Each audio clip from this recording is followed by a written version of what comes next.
Psalm 135:10-13, Israel's deed and title to the land, their inheritance from God.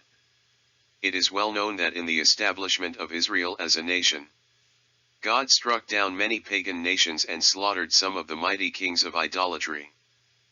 Psalm 135:10, He smote many nations and slew mighty kings, 11 Sihon king of the Amorites, Og king of Bashan, and all the kings of Canaan.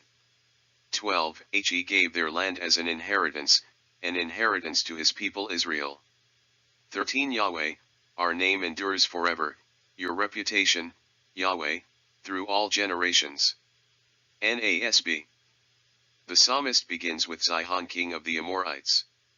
The defeat and subjugation of these Levant region nations, which includes today nations like Lebanon, Syria, Jordan, at one point in history. It was called Phoenicia.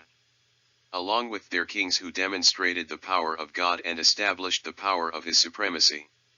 We read in Psalm 111:6, He has shown his people the power of his works by giving them the inheritance of the nations that they could possess the land as though it had been bequeathed to them.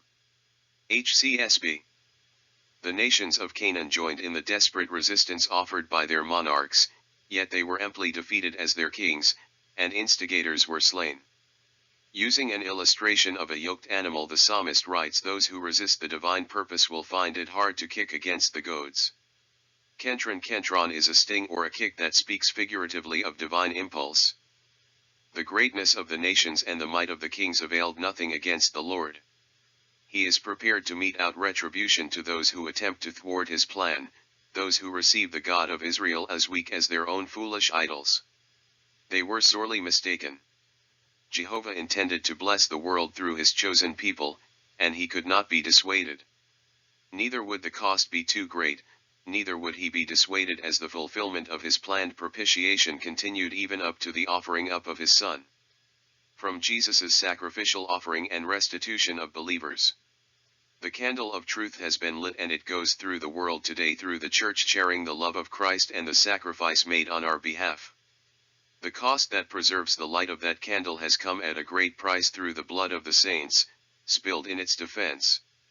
The wars against the Canaanite races were a price paid for the setting up of a nation that was to preserve for the whole world the prophetic visions of our Creator. The name, O Lord, endures forever from generation to generation, and perhaps beyond the confines of time, and into a heavenly realm. Yahweh is the same now that he was then. In the past, God impressed the ancient world with the reality of his majestic power demonstrated when he interposed on behalf of his people through a series of mighty signs and wonders. We know that God is an unchangeable God, therefore, he can do now what he did back then, for he is infinitely worthy of our confidence, admiration, and awe.